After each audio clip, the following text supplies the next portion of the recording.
Hello, everyone. Welcome back to your session of probability.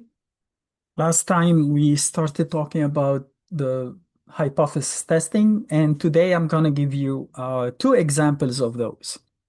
In the first example, and this was in an article in a magazine, and it was talking about um, the arsenic and mercury level in white fish in a lake.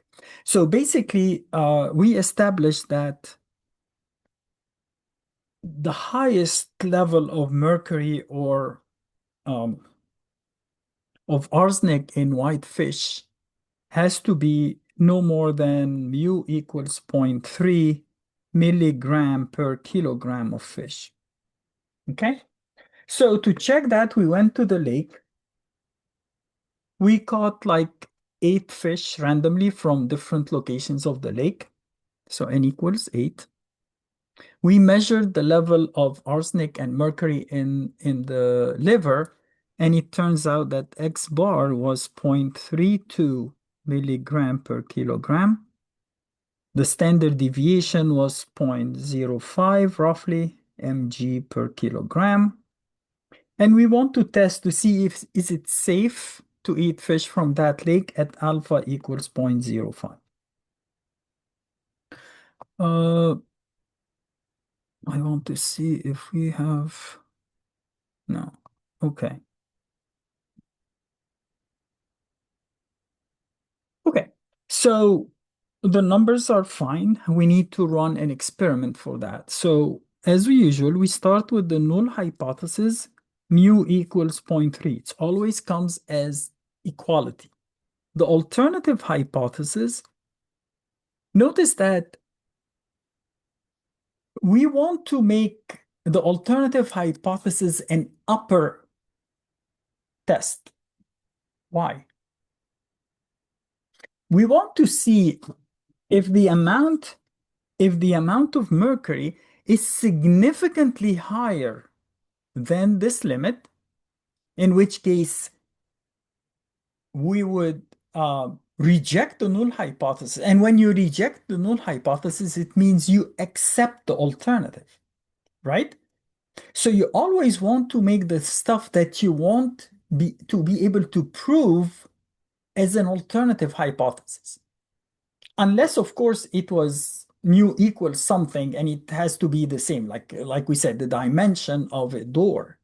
We don't want it to be larger or smaller, in which case that would be the claim. But if the claim is that, oh, I'm sending you a material that is much better than the limit you set, then you want to make that the alternative hypothesis.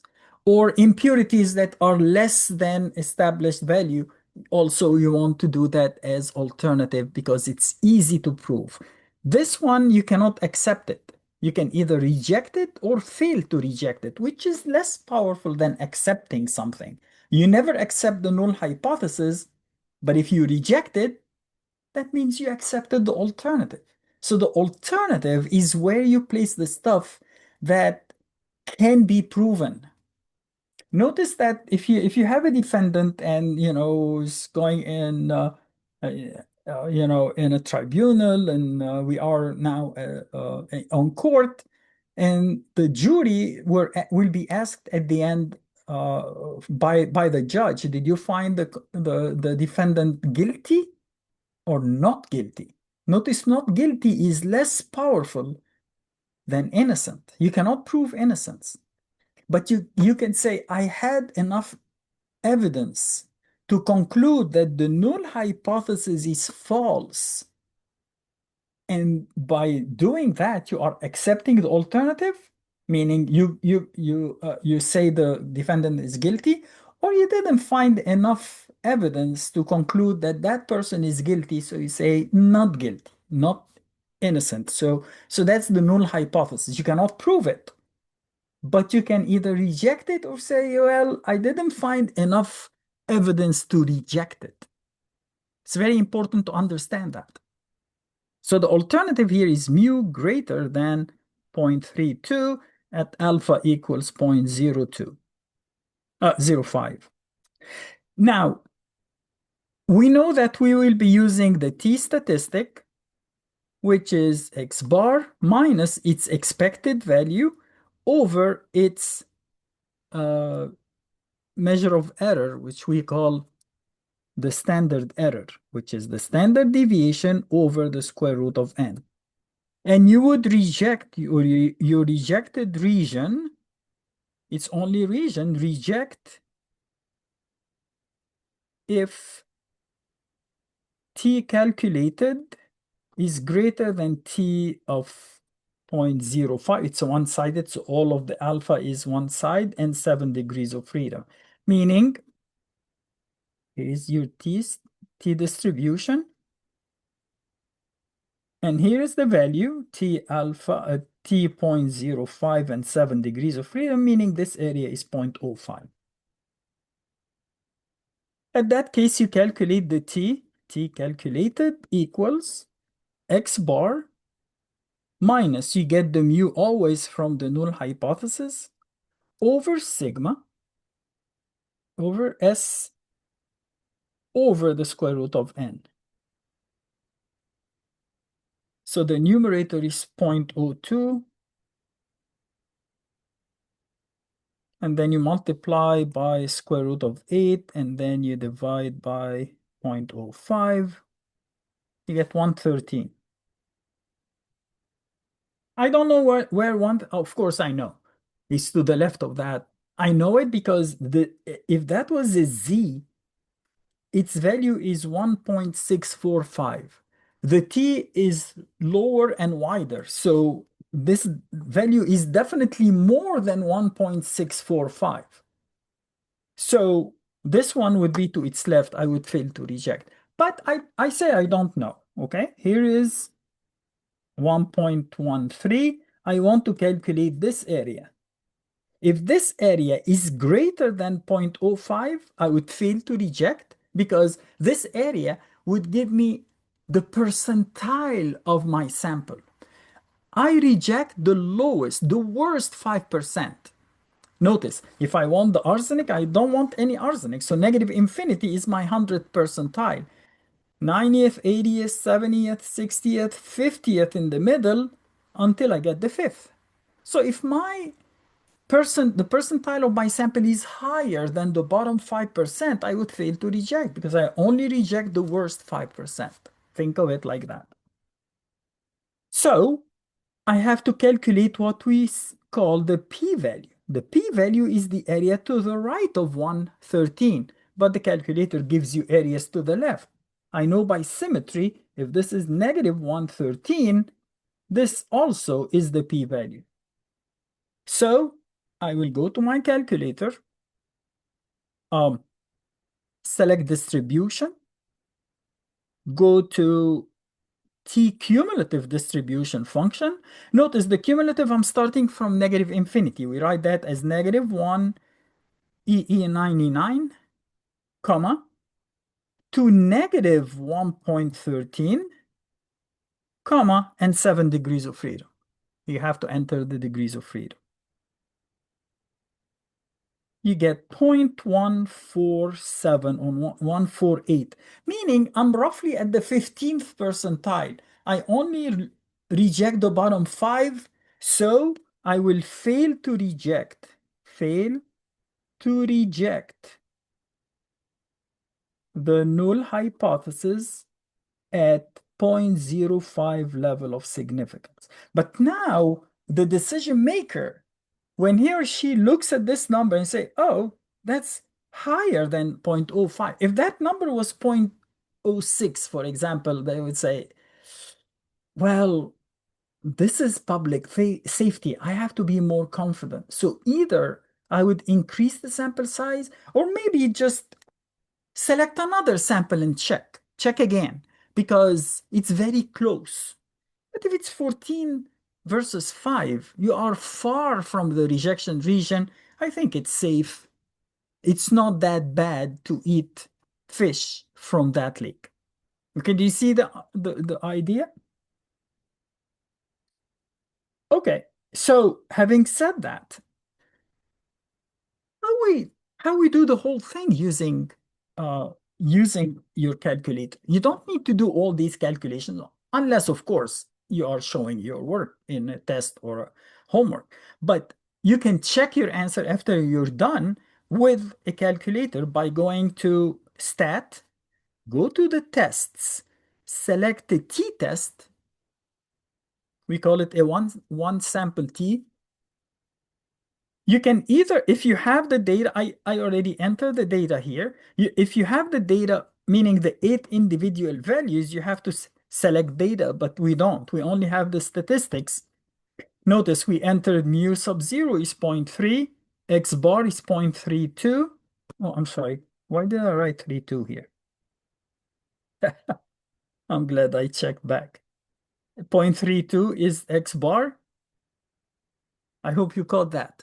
Okay, that's an error on my side.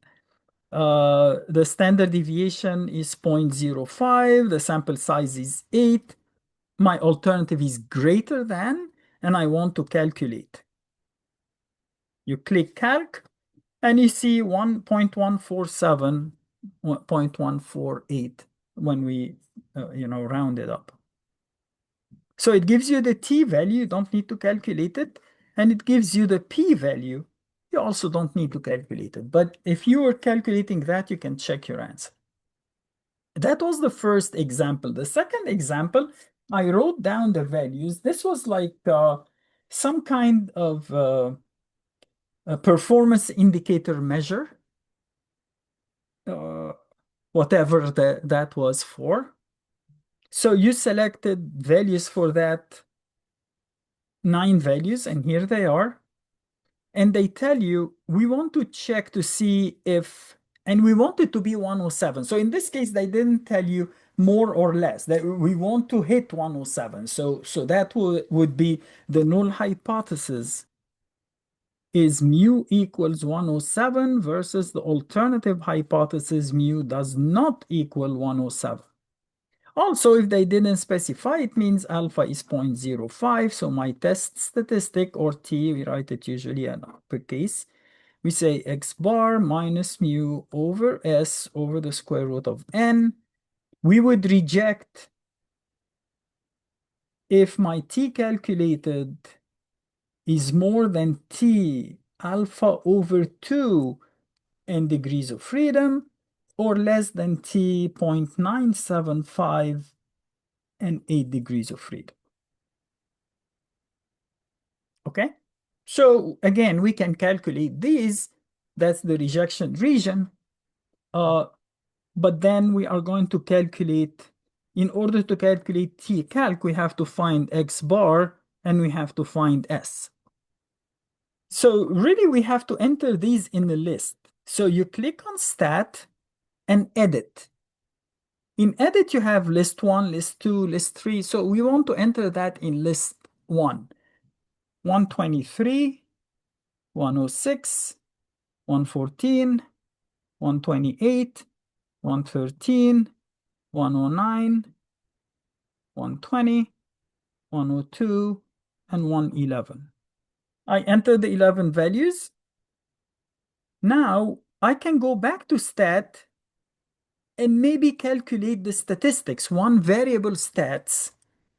Oh, it's one variable stat of list L1, right? I think we have to enter the list number, of course, if we have more than one. Okay, here you go. So it gave me x bar is 114. Standard deviation is 8.337. Notice you don't use sigma. That's an estimate. So you use S. Remember, S we divide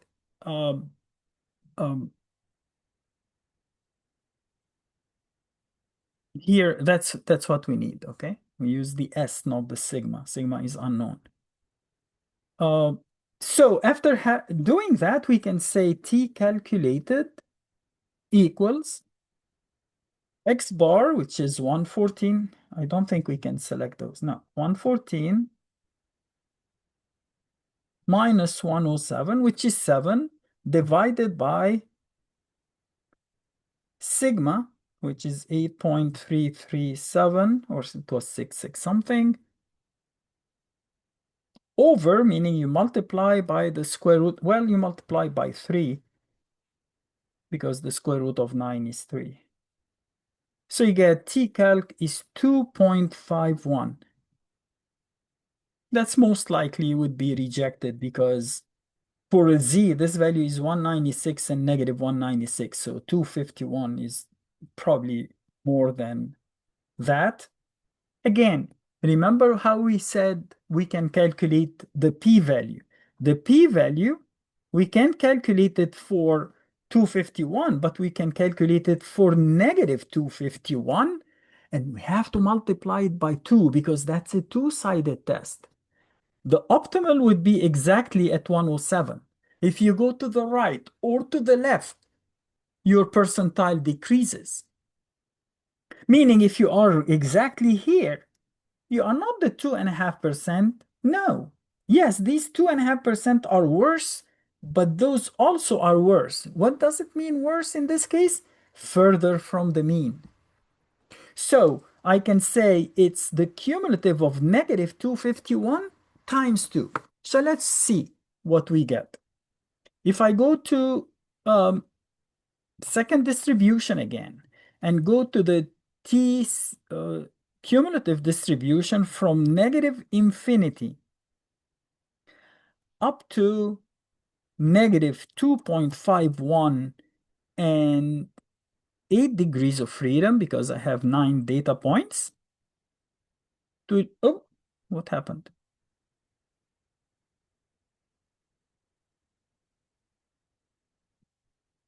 How? Oh, for some reason, why it says E, not W? Did I click on this button? No. Okay, maybe I did. Okay, negative 1 second EE 99, comma, negative 2.51, comma, 8, and then you multiply it by 2. So you get the p-value is 0.036, which is smaller than 0.05. So reject the null hypothesis at 0.05 level of significance and conclude that the performance measure indicator is different from 107. Like that's how you should write the conclusion. Like here, oops, where did I? Yeah. So here, when you say fail to reject the null hypothesis at level, so in between, you said that the arsenic and mercury level in white fish liver is more than 0.3 milligram per kilogram.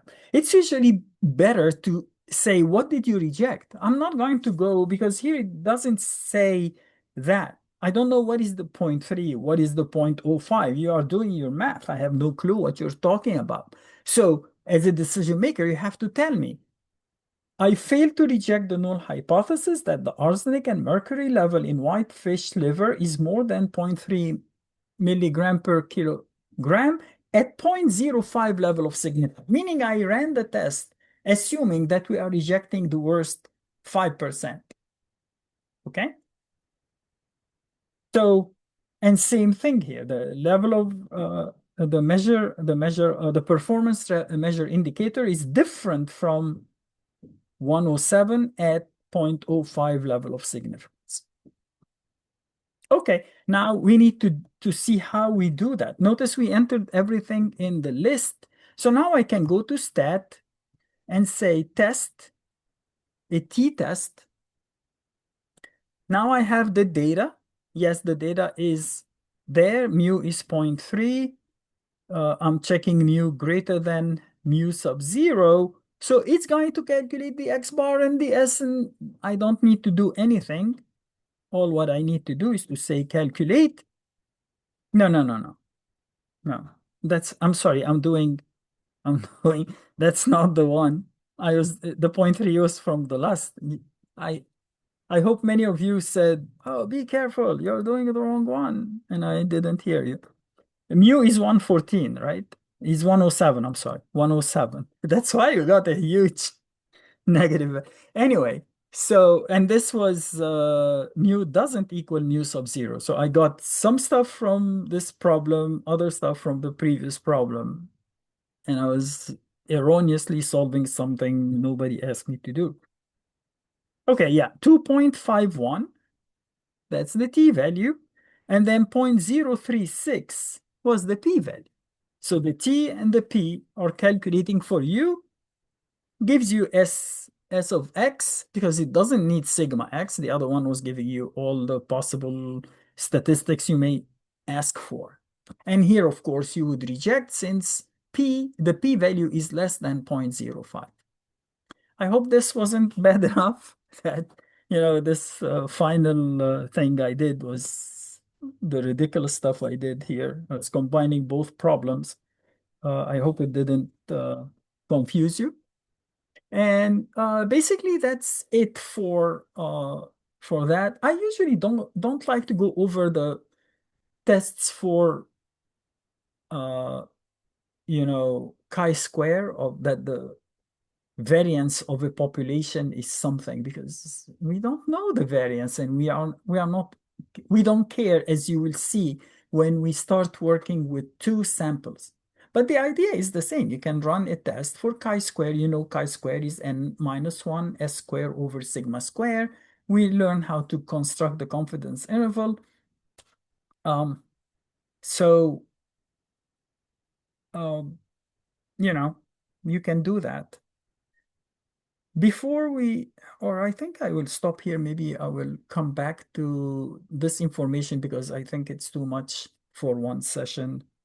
So let's stop here. And I think these two examples, one of them was just using stats given to me as X bar and S. The other one, they simply gave me the numbers. So I showed you, if you didn't know, that how you enter that in a list and use the list and let the calculator solve everything for you. Okay, and like I said before, I can do it manually to show my work and then use the calculator to corroborate that or make sure I did it correctly. Okay, thanks for your time. Hope to see you soon and have a great day.